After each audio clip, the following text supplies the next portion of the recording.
ഈ ഒരു ദിവസത്തിന് വേണ്ടി മാത്രമാണ് നമ്മൾ ഓരോ പ്രവാസികളും ഇങ്ങനെ കാത്തിരിക്കുന്നത്. ചെക്കൻ്റെ ഒരുക്കെല്ലാം കണ്ടു കഴിഞ്ഞാൽ വിചാരിക്കും വിസ മൊത്തത്തിൽ അങ്ങോട്ട് ക്യാൻസൽ ആക്കിയിട്ട് പോകുന്ന മട്ടിയാണ്. പക്ഷെ 20 ദിവസം കൊണ്ട് തിരിച്ചു വരണമെന്നില്ല ഒരു ചിന്തയും ഓൻ്റെ മൈൻഡിൽ ഇപ്പോൾ ഇല്ല. റൂമിൽ നിന്ന് ഇറങ്ങിയത് മുതൽ ഇതാ ബീവിനെ ഇങ്ങനെ ഫോൺ വിളിച്ച് ഇതാ എത്തി എന്നിട്ട് ഇങ്ങനെ റൊമാൻസ് അടിച്ചുകൊണ്ട് ഇങ്ങനെ പോവുകയാണ്. ഓൻ്റെ റൊമാൻസ് ഇങ്ങനെ പൂത്തുലയുന്ന സമയത്ത് നമുക്ക് എന്തെങ്കിലും ചെറുങ്ങനെ ഗിഫ്റ്റ് കൊടുക്കണ്ടേ? നമ്മൾ 24 മണിക്കൂർ ഒരുമിച്ച് നടക്കാല്ലേ.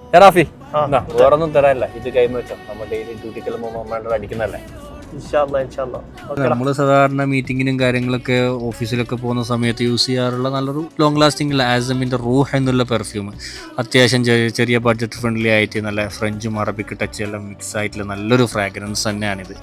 അപ്പോൾ അതങ്ങോട്ട് കൊടുക്കാമെന്ന് വിചാരിച്ചു. അങ്ങനെ അതും ഗിഫ്റ്റ് കൊടുത്ത് ഓനങ്ങനെ എയർപോർട്ടിലാക്കുന്നവർ നമ്മളെ മനസ്സിൽ നമുക്ക് വേവലാതി കൊടുക്കും. നമ്മളെപ്പാ ഇനി പോവാ. അങ്ങനെ ലാസ്റ്റ് ടാറ്റയാക്കിയിട്ട് നമ്മളിങ്ങോട്ട് റൂമിലോട്ട് തിരിച്ച്. അപ്പോൾ ആർക്കെങ്കിലും ഈ ഒരു പെർഫ്യൂം വാങ്ങണം എന്ന് ആഗ്രഹം ഉണ്ടെങ്കിൽ കോൺടാക്ട് നമ്പർ ഞാൻ കൊടുക്കാം, നിങ്ങൾ കോൺടാക്ട് ആയിക്കോട്ടെ.